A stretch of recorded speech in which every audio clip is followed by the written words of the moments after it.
Welcome back, Soul Tribe.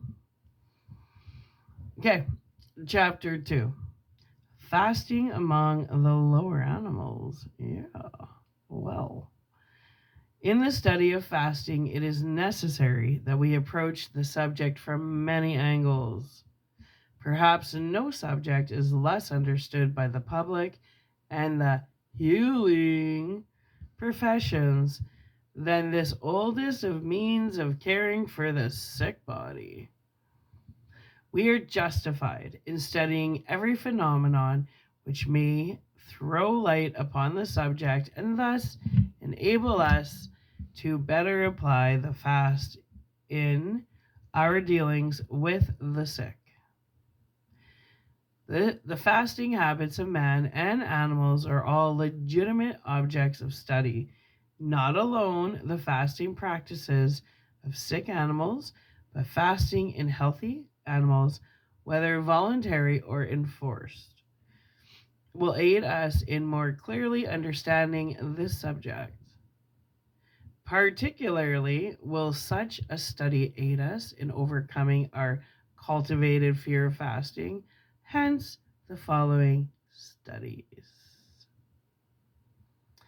The more one attempts to find out about the habits and modes of living of animals, the more one is impressed with the paucity, paucity, paucity of our dependable accumulated knowledge of the animal kingdom. Our biologists seem to be more intent upon classification than upon the important phases of life. If they study an animal, they prefer to kill it and dissect it. Perhaps to mount it and place it in a case.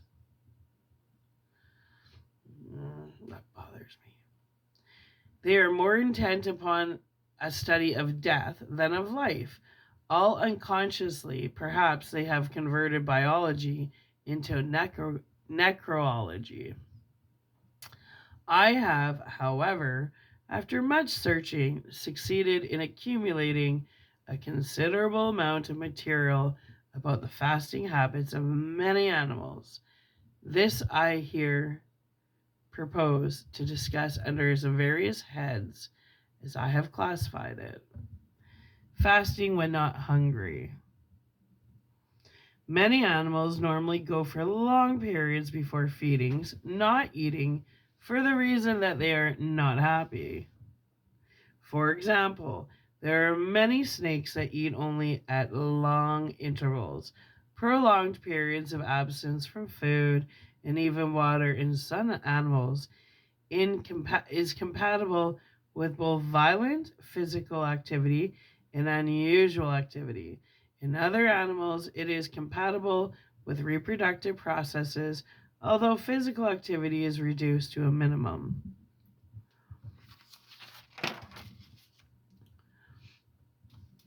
Where's my tissue?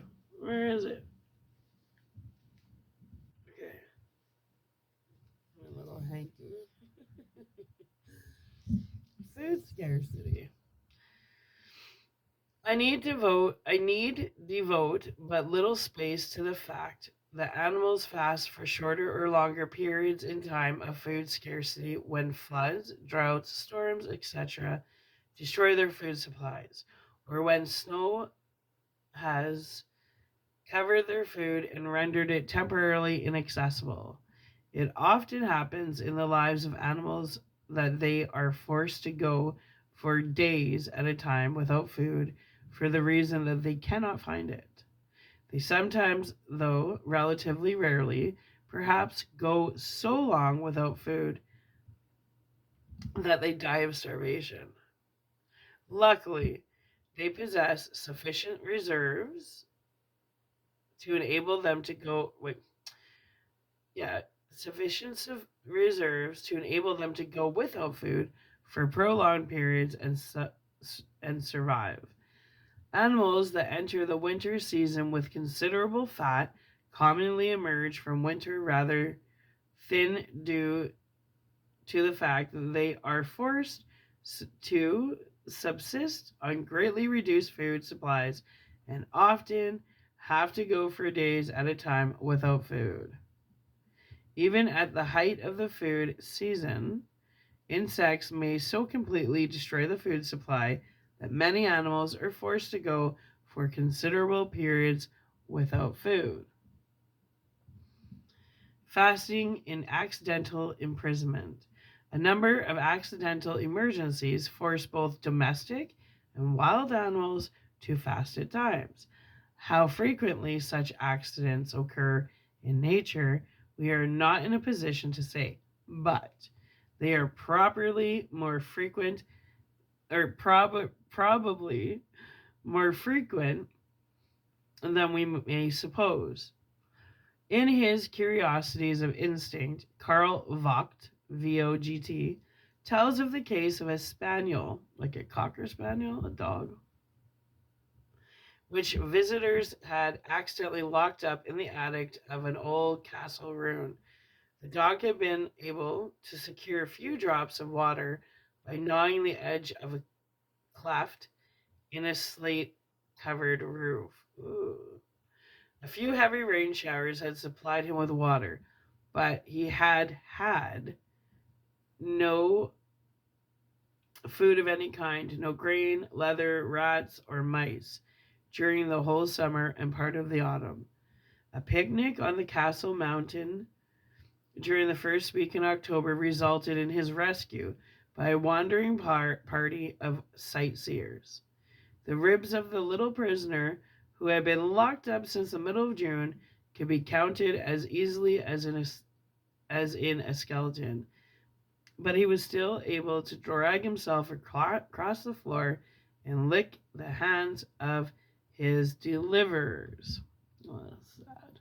It's good, but sad. Poor little guy. Poor little gaffer.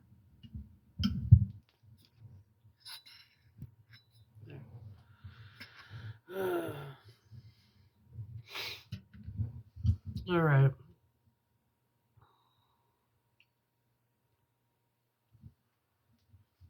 This congestion stuff is a good water. I'm sorry. I apologize. Anyway, the following account of Bum appeared in Times for April 27th of 1931. When Joseph Carroll, Carroll, engineer of a Brooklyn laundry, heard the Negro night watchman tell of a ghost he had heard one night last week, he walked into the engine room and straight to a boarded hole in the floor, relic of an unsuccessful well digging. Stopping his ears, holding a knife in his teeth, he touched the knife to a pipe which went downward. Presently, he could hear a distant moaning. He knew what was in the hole. Early in January, he had found and adopted a mongrel puppy, but after a few days, the puppy, which he called Bum, disappeared. The same day, the hole over the excavation had been boarded up securely. The engine's noise must have drowned the dog's cries ever since. Hastily, Engineer Carroll ripped up the board, brought Bum, a skeleton dog unable to stand alone, to the surface. No local veterinary would believe that a dog could have fasted for 14 weeks. Now my eyes watering. This stuff really works for decongestion. Some thought Bum must have lived by rat chasing. Some cried, impossible. Well, local veterinarians were as ignorant of fasting as was a medical man who once roundly scored a woman who had undertaken to fast. Under my direction, after he and several of his big price colleagues, specialists and medical professors, had declared that they did know and could they did not know and could not find out what her trouble was and could do nothing for her. He declared that if she went 6 days without food, her heart would collapse and she would die. Glad she got a second opinion, hey? Anyway, she had two fasts, one of 12 days, the other of 13, and recovered her health. The doctor came crawling back some 3 months later and apologized for his ungentlemanly and unprofessional conduct. Takes a big man to do that. Good for him. Are there more of you out there? I hope so. Anyway, I have been reading up on these cases, and I find that in Germany, they are using fasting in them with excellent success, he said. An Association Press dispatch from Warsaw, Indiana, dated December 31st, 1931. Okay? That is almost 100 years ago, people. That they've been writing about this. Why isn't it like something people just naturally do? The research has been done and it's been brushed aside and buried under get skinny quick processes that don't work. Like get to the basics. Get to the basics.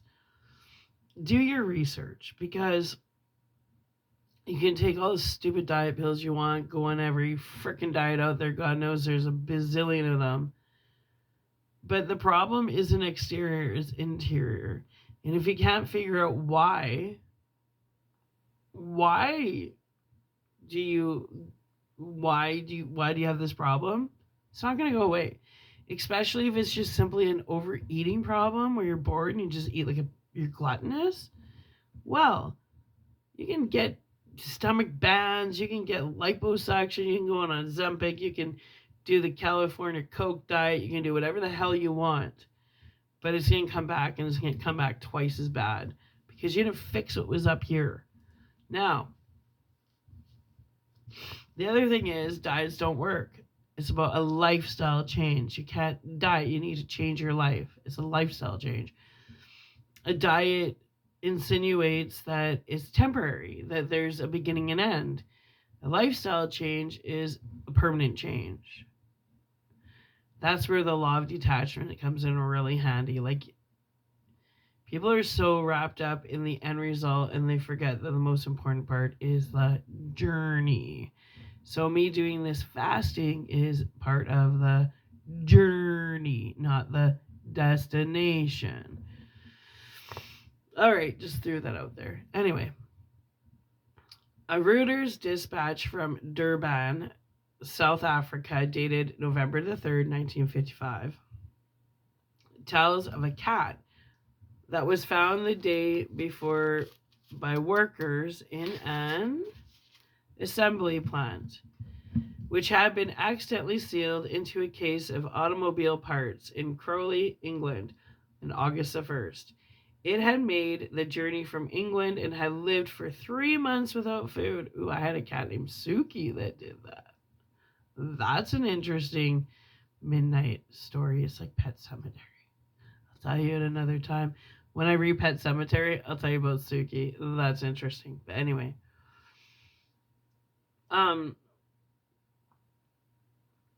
The news account said nothing of water, but presumably the cat had also been all or most of this time without water. The cat died. It was stated that a veterinarian treated the cat throughout the night, but it died of general exhaustion. It is impossible that it died of the treatment. Few, if any, veterinarians would know how to properly care for an animal that had been so long without food. On the other hand, if the cat had been without water for 3 months, it is remarkable that it was still alive. It must have been almost completely dehydrated. Oh, poor kitty. The Great Blizzard of 49 was so terrible that many men, women, and children, and much livestock in the West froze by death. There goes my eye again. Many sheep froze around the haystacks. Usually heavy snow fell and in some places remained for long periods. The snow was deep and animals were buried. Several reports of animals being buried deep in the snow for long periods were published. These are of special interest to us here for the reason that these buried animals were deprived of food and of all possibility of obtaining food by the snow that covered them. An Associated Press dispatch from Rapid City, SD, tells of a pig found 54 days after the blizzard in that state. The dispatch says that before the blizzard of January the 2nd of 1949 struck, Jess Sparks, a farmer who lived northwest of Rapid City, had 21 pigs. After the storm was over, he could only find 20 of his pigs. He gave up as lost the missing pig. 44 days after the snowstorm had buried the pig, Mr. Sparks heard a grunt. Digging through several feet of snow, he soon released the pig, which walked out under its own power and, although very thin, did not resume eating at once. A similar incident was reported by Jack Stotts of Cody, Wyoming, who dug out a straw stack that had been buried 20 feet deep for 63 days and found two Hereford heifers, a little wobbly but otherwise in good condition. John Lemke, a farmer in Dupress, SD, I think it's Southern Dakota, I'm not sure, dug out a sow that had been buried for 3 months, holy shit. At the time of her burial, she weighed 300 pounds. She was skinny when rescued, but able to walk 3/4 of a mile to feed a feed trough. On the WM, what is that, Wyoming? I don't know. On the WM Brandt Farm near Fort Morgan, Colorado, a sheep was found alive on February the 12th of 1949. After having been entombed in a snowdrift for 40 days, having been hemmed against a board fence by the big blizzard that struck in early January. A companion sheep was dead. The two sheep had eaten away a small portion of a wooden fence. Other than this, they had no food while buried in the snow. These are examples of burial of domestic animals. Wild animals must also frequently be buried by the snow and must remain for shorter or longer periods in their prisons. How many examples of burials similar to the foregoing burials of domestic animals that blizzard would have afforded, and they been recorded, we can only surmise. As the snow of the blizzard blanketed many thousands of square miles of territory, wildlife could not have escaped it. Small animals especially were buried. They were forced to live without eating during their burial. The ability of an animal to fast for long periods under such conditions means the difference between surviving and perishing. Wow. Wow. You know what I'm getting into when the well comes up. Wow, check this out. Rabbits are well known to be frequently buried in the snow. If we could know just how often such things occur in nature and how many hundreds of thousands of animals are thus forced to go without food for considerable periods of each year, we would probably find that the ability to fast is a very important means of survival. Which works for us too, because we're part of the animal kingdom. Right. Well, fasting when angry or excited. An animal will refuse food when angry or excited. Indeed, an animal that is hungry and in the process of eating may be angered and will cease eating. Angry animals do not resume eating until their anger has subsided. Reports of dogs grieving over the absence of death of their owners, refusing food for long periods, are often carried by the press. Of a similar character, there are those fasts undergone while standing guard. The polar bear, that is, the male at least, will go without food for days if his mate is wounded or killed. He stands guard over her and will attack with great ferocity any man or animal that comes near. Just how long he will stand guard over a dead female and go without food is unknown, but a few days of this hunger watch is all that has yet been verified. Wow. Fasting in captivity.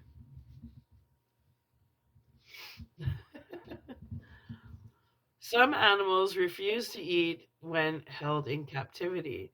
They will starve to death rather than live as captives, thus making good Patrick Henry's ringing cry, "Give me liberty or give me death." One of these is the famous marine iguana. What the hell? I'm going to spell this out for you. I'm not even going to try it. AMBYRHYMCHUS space CRISTATUS. Have fun. I'm not even going to try. A seashore lizard. It's a lizard. It's a type of lizard. A seashore lizard of the Galapagos Islands, described as the vegetarian dragon. And fasting man. It's a good thing I don't wear cover up, eh? Or I'd have tear lines down because my eye keeps watering. I don't wear that shit. Anyway,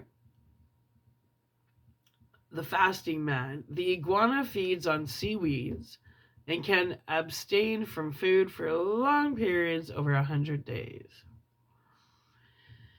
Experimental fasts. Many thousands of animals of all kinds have been employed in experimental fasts. Insects, fishes, snakes, birds, rodents, rabbits, badgers, cows, horses, and many other types of animals have been used in fasts of varying lengths of time. In many of these fasts, the period of absence from food has been extended far beyond the normal limit of the fast into the period of starvation, some of them being ended before death occurred, like their fasts. Others being carried on till death. While we are opposed to the suffering caused in animals by pushing the period of absence beyond the return of hunger, it has been done, and the information thus obtained is available, and we are at liberty to make use of this information in our studies of the subject.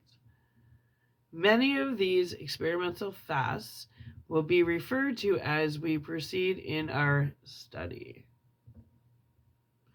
Writing on fasting experiments in animals, Benedict has the following to say about dogs and men.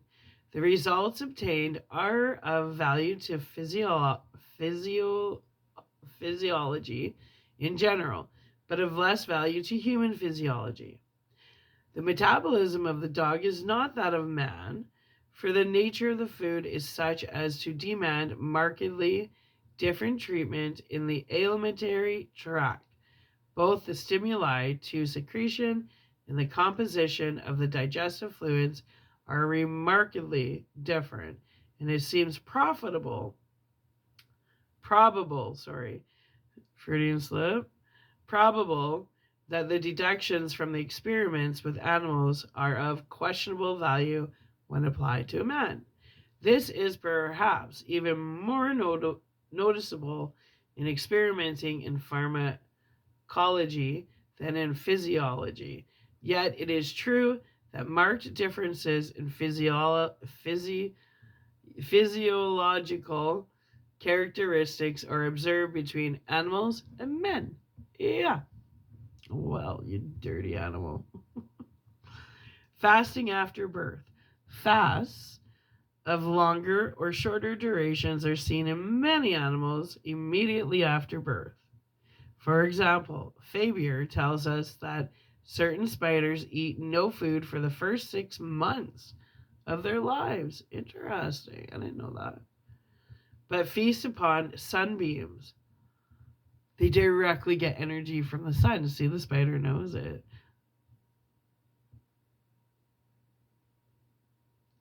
Let's reread that. That's interesting. For example, Fabier tells us that certain spiders eat no food for the first 6 months of their lives, but feast upon sunbeams, the sun. It gets all of its energy from the sun. Let that little ticker start going.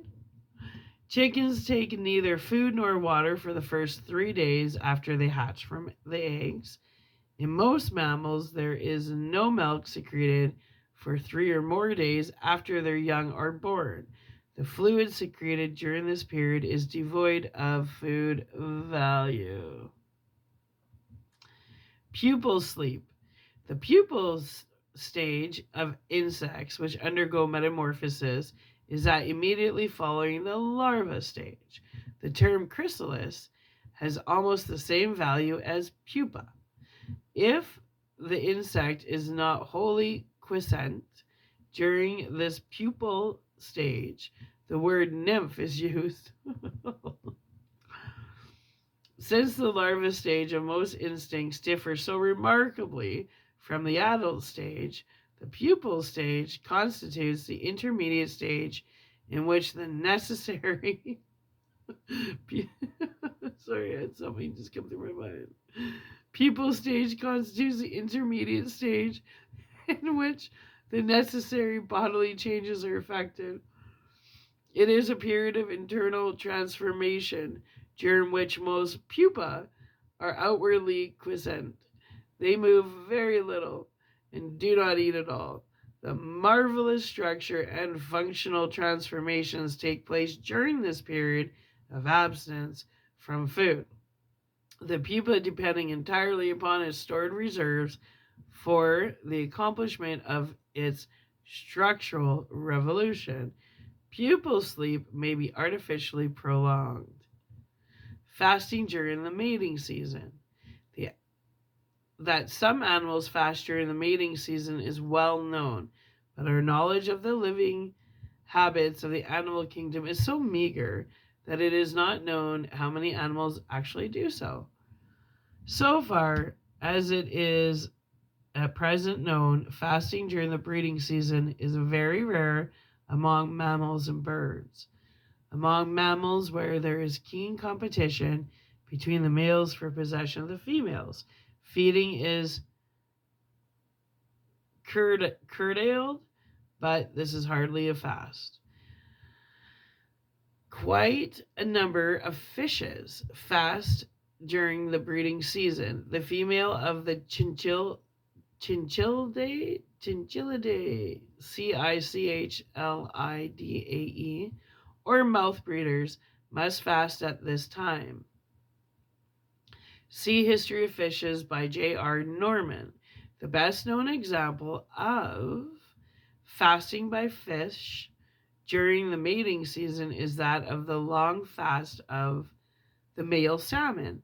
Professor Morgulis, Morgulis, describes in these words the annual fast of the salmon at the time they commence to migrate from the sea towards the streams. Their muscles are thoroughly encumbered with huge masses of fat.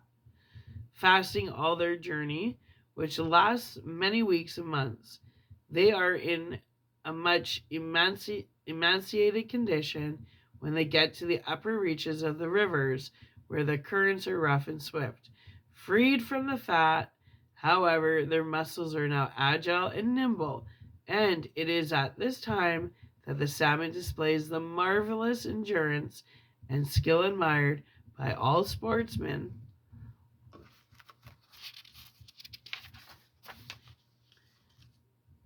In progressing steadily against all odds of the tumultuous current, waterfalls, and obstructions.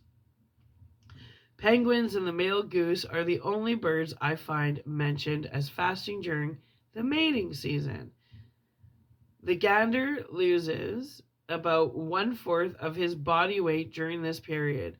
George G. Goodwin, Associate Curator, Department of Mammals, the American Museum of Natural History, New York, says, "It is questionable if any of the birds are capable of a prolonged fast. Their rate of metabolism is too high. I have never heard that a gander fasted during the mating season, and I am inclined to question such a statement." The basis of his questioning is not very solid. He has never heard of it. It may be assumed that if it were true, he would have heard of it, but no man knows everything in biology, and this is out of his special field. The other part of this objection, the high rate of metabolism of birds, is no basis at all. It only reveals that he knows little of fasting. It is not likely that the rate of metabolism of the male salmon is low while he swims hundreds of miles upstream. His priori doubts, it's weird wording. His priori doubts must be considered, but they are not to be taken as final. The Alaskan fur seal bull is the best known example of fasting by a mammal during the mating season. I have no information on the rate of metabolism in this mammal, but I think we are safe in assuming that, since he is a warm-blooded animal and, at the same time, extremely active during the whole of the fasting period, his metabolic rate is high. During the entire 3 months breeding season of each year, the Alaskan fur seal bull does not eat nor drink, although within easy reach of abundant food, from May or the middle of June to the end of July or early days of August. After fighting for his place on the shore and for his harem of from 5 to 60 females, the male seal spends the summer fighting to keep his harem together and to keep his girls satisfied. Wow. Ray Chapman Andrews says in his End of the Earth, all through the summer he neither eats nor sleeps. It is just one long debauch of fighting and lovemaking, and guarding his harem against unscrupulous invaders. As a result of all this activity, Mr. Andrews says that by September he is a wreck of his former self. All his fat has disappeared, for that is what he has been living on by absorption all summer.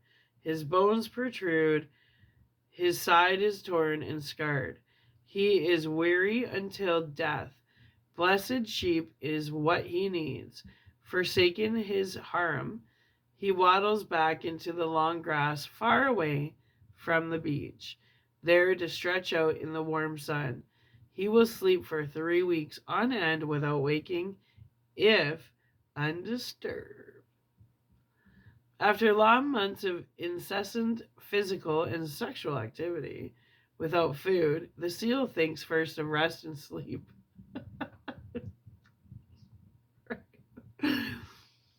I guess people are more like animals than we thought. Food may be had after long sleep, with man also, despite popular prejudices to the contrary. There are times when rest is of more importance than food. The sea lion also fasts during the mating season, although less tempestuous. Tempestuous.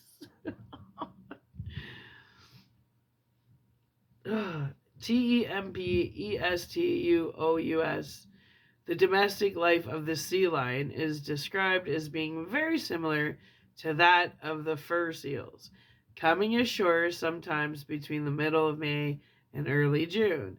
The summer is spent in between the middle or the summer is spent in fasting and sexual activities, maybe sexual healing.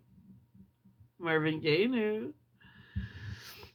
By the end of summer, the master of the harem is exhausted and has lost much weight, but is still able to wearily slip down the sloping beach into the sea, where a few months of fat living restore his emaciated form. The exertions of these sea lions, both sexual and physical, as they fight much, is described as tremendous. I have no information as to whether they, like the fur seal, bull, go without water during this period. What may be regarded as fasting during the mating season is the phenomenon seen among many insects which have but a short adult life. The caterpillar does little else than eat. In certain species, after it becomes a butterfly, it never eats at all. Fabier showed that some instincts have no provision for hunger, the digestive organs being absent in the fullest developed insects. Perhaps such short-lived species as Ephemeria should not be considered in this connection. These insects come into the world in the evening, mate, the female lay her eggs, and by morning both sexes are dead without ever having seen the sun. Destined for little else than reproduction, they have no mouth and do not eat, neither do they drink. But the peacock butterfly, which often travels for miles in search of a mate and lives for a few days, though it has the merest resemblance of a digestive apparatus, does not eat. The insect world presents us with many examples of this kind. Fasting during the mating season probably serves some very useful purposes. We know at least that in the case of certain very low forms of life, we call those in the human form low lives, it restores the male after several generations of parthenogenic reproduction. For best results, animals that fast during the mating season seem to require a reduction of surfeit. They purchase rejuvenants by curbing their anti-symbiotic propensities and abandoning conditions of surfeit. Whoa, I think I might need my glasses soon. This is small. Inability resulting from surfeit and illegitimate food can be gotten rid of, and stability regained only by return to moderation and appropriate food. For immediate results, abstinence from food is essential. Reinheimer, who says German, Reinheimer, thinks that fasting has the effect of assisting towards a reestablishment of a tolerable degree of domestic symbiosis, both for ordinary physiological as well as for genetic purposes in those cases where domestic symbiosis is in danger of becoming perverted by the particular organism's transgressions against the laws of biological symbiosis. Hibernation. All animals adapt themselves in some manner to the winter season. Winter is a difficult period for many plants and animals in northern countries. With its short days, low temperatures, stormy weather, and scarcity of food, both animals and plants are faced with the problem of keeping alive under very unfavorable circumstances. Both animals and plants have found many solutions to this problem, adapting themselves to winter in a wide variety of ways. Migration, as by birds, is but one of many solutions animals have found for this perplexing problem. Birds that migrate may lead a life as active in their southern homes as they do in their northern homes in the spring and summer. This is not so of animals that do not migrate. Some animals store away supplies of food for this period. Bees store up honey, squirrels store up nuts, the mouse stores away food in various caches, the beaver stores twigs, gophers and chipmunks store up roots and nuts on which they feed when they awaken on the occasional warm day. On the colder days, these sleep and take an occasional warm day. Or sorry, on the colder days, these sleep and take no food. This is to say, many animals that store away food in various caches fast much during the winter months. Other animals, however, store their food supplies within themselves. These internal food supplies serve the animal as well as do the caches of food stored outside the body by the animals. We may say then that some animals store up their winter food supply within themselves. Hibernation by those animals that depend upon eternal stores during the winter season is the solution for the exigencies of winter that has been adopted by more forms of life than any other solution. Bats, mice, hedgehogs, woodchucks, toads, newts, lizards, snakes, snails, flies, wasps, bees, and the great host of insects, bears, crocodiles, alligators, and many other animals do not migrate, but go into winter quarters. Animals that store up food outside themselves also carry internal supplies, for they too are often forced to go for extended periods without food. Squirrels, for example, frequently forget where they have buried their store of nuts. My nose is ready, my eyes are ready. This stuff really works as a decongestant. Oh my god. I'm leaking from my orifices, man. Anyway, hibernation is a dormant state of existence accompanied by greatly diminished respiration, circulation, and metabolism, in which animals in the temperature regions spend the winter. During this period, the animal functions are nearly suspended. The body heat is lowered to or nearly that of the air.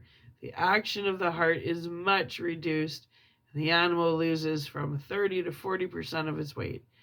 During the hibernation, the mammal may not feed, depending entirely on the stored food reserves within the body. The evidence at hand indicates that in such instances, the body weight may drop as much as 50%. Indeed, in bats, it drops more than this. In other animals, food is stored within their winter nest, and the hibernating animal awakens from time to time to consume its food. Water break.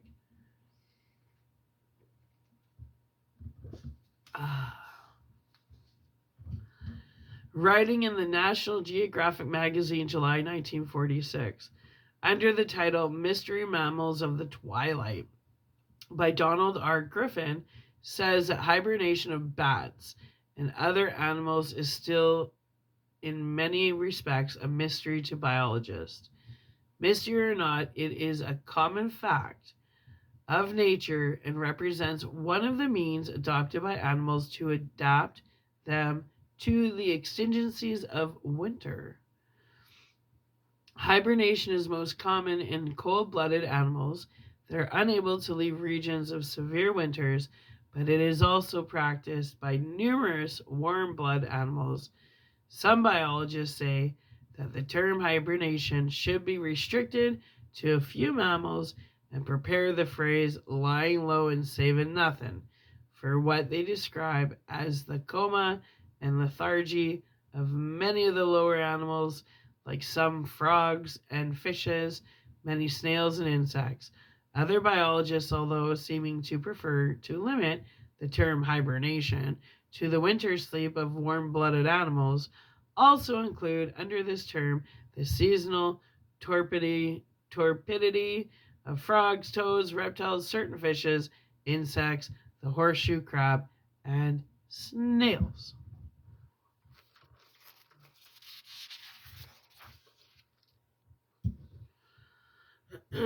Among many different forms of laying low, seen in the winter life of animals are 1. The relapse life of some insect pupae, where the body of the larva, example the maggot, have become greatly simplified in structure, in fact, almost embryonic again. 2. The arrested development of other insects' larvae, such as caterpillars or pupae, where the metamorphosis into the winged form has ceased for the time being, like a stopped watch. 3. The suspended animation of small creatures like bear animals, some of them quaintly like microscopic hippopotami.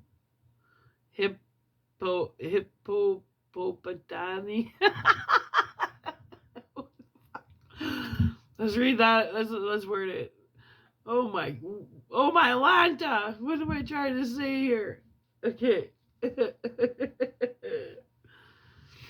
Okay. The suspended animation of small creatures like bear animalcules,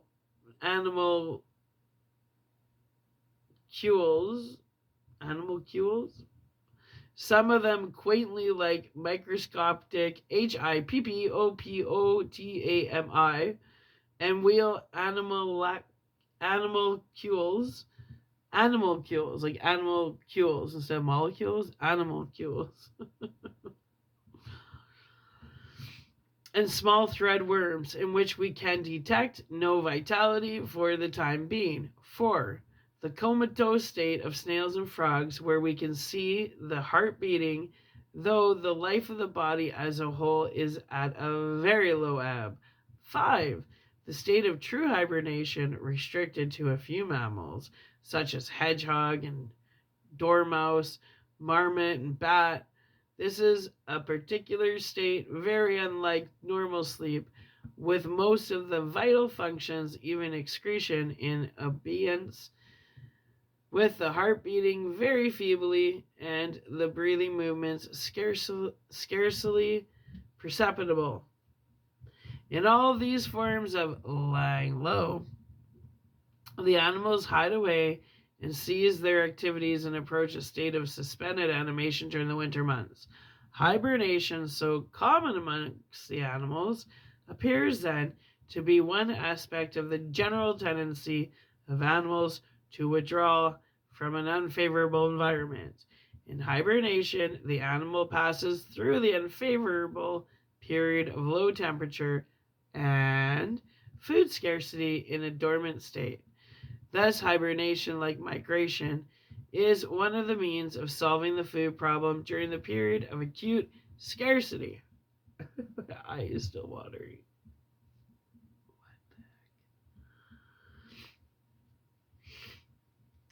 Mammals that hibernate are referred to by certain biologists as imperfectly warm-blooded types, which are unable to produce enough animal heat to make good their losses in cold weather. It is doubtful if this is true of those species in which only the female hibernates. Food scarcity, rather than depressed temperature, seems to be the chief reason for hibernation, as estivation is practically identical with hibernation, only taking place under certain opposite conditions, when it is hot rather than cold. But whereas in hibernation there is food scarcity, those mammals that estivate cannot be said to be imperfectly warm-blooded types. The example of the tenri that estivates at the time for estivation, even when far removed from his Madagascar home and place where the temperature is warm and there is an abundance of food, would seem to indicate that there is more to this phenomenon than merely the external circumstances under which occurs. Hibernation resembles sleep and has been likened to a trance, but it is not sleep. The hibernating animal does sleep all does what? The hibernating animal does sleep all or most of the time in hibernation. But hibernation is different from sleep. Sleep is not seasonal and it is not occasioned by scarcity of food. Hibernation is prolonged and body temperature drops very low in this state, whereas it tends to remain normal in sleep. Heartbeat and respiration are very low in hibernation. They are reduced but slightly in sleep. Excretion is suspended in hibernation and may be increased in sleep. There is great loss of weight during hibernation. In sleep, there may be a gain tissue. Hibernation is confined to the cold season. Sleep takes place throughout the year, both at night and in the daytime, and lasts but a few moments to a few hours at a time. Griffin says that the torpor of hibernation is much more prolonged than ordinary sleep. It is correct to refer to hibernation as a comatose condition. Is it? Not it is. Is it correct to refer to hibernation as a comatose condition? Is the animal in a coma? Is the hibernation state one of torpor, lethargy, stupor? These terms are frequently used by biologists in describing the hibernation condition. Coma is described as an abnormal deep, stupor.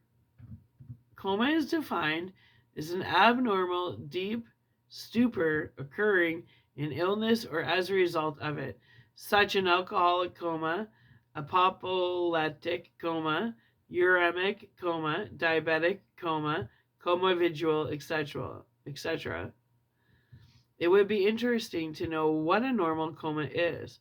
Stupor is defined as a condition of unconsciousness, torpor, stupor, a state analog, anal, analogo, analoga, analogous, analogous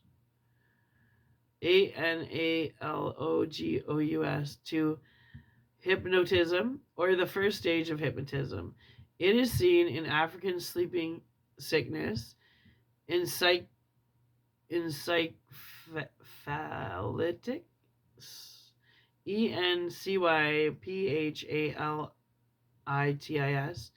lethargica, hysteria, and other pathological states. Torpor is numbness, abnormal inactivity, dormancy, and apathy. Torpid means not acting vigorously, sluggish. Biologists use such terms as coma, comatose, lethargic, stupor, trance, etc.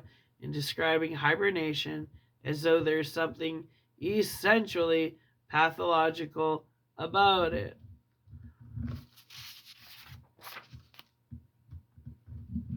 All right. Dormant is perhaps the better word, as the root dor means sleep. Although, as previously pointed out, hibernation is not synonymous with sleep. Dormant means being in a state resembling sleep, inactive, unused. That hibernation does resemble sleep in many particulars is certain. That the hibernating animal is even more inactive than in sleep is equally true. Perhaps we can define hibernation as a dormant state of existence accompanied with greatly diminished respiration, circulation, and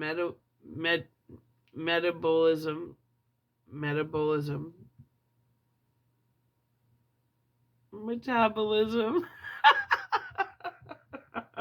I need my glasses. In which many animals in the temperate regions pass the winter. In hibernation, the animal seeks out a secluded nook or burrow or a cave where the temperature is higher than the outside and sinks into a strange reptile like state. There it lies, or as is in the case of the bat, hangs in safety through the cold and storm. It eats nothing, it excretes nothing, the heart beats feebly, the breathing movements are scarcely perceptible, yet it survives. Indeed, it seems certain that it would not survive otherwise. Thus, hibernation viewed biologically, it seems to be an adaptation to the cold of winter by which the animal isn't able to survive. Danger lies in sub-freezing weather for the hibernating mammal, and many are frozen to death when their place of abode becomes too cold. Griffin says of the bat, another important requirement, also usually satisfied by caves and burrows, is that the temperature should not go below freezing. Apparently, no mammal can survive freezing when it is hibernating and its body temperature is at the mercy of the surrounding air temperature. He tells of finding bats in caves, the openings of which are great enough to permit freezing, frozen up in huge ice stalaces. Most of the bats, he says, awaken and fly away to another and better sheltered cave when the cave in which they are hibernating begins to get cold. Okay, we're going to break this down because this is a really long chapter. Like, I don't think that it's... No, this is a really long chapter. This should be called the book itself. This book is big. So what we're going to do is we're going to upload this as chapter 2, video 1. And we're going to come back with hibernation in plants. Yeah, so... And I'm going to go and sit and drink some more water. And like, this stuff's working really well. I want to introduce it to you guys, but I just started today. I like to do more research before I present, but I'm telling you, if you are congested or trying to quit, if you quit smoking, you want to clean out your lungs, I think this might be what you're looking for. Stay tuned. Anyway, we're going to upload this because we just hit an hour. I love you tons there, Soul Tribe. I hope you take this seriously. Bye.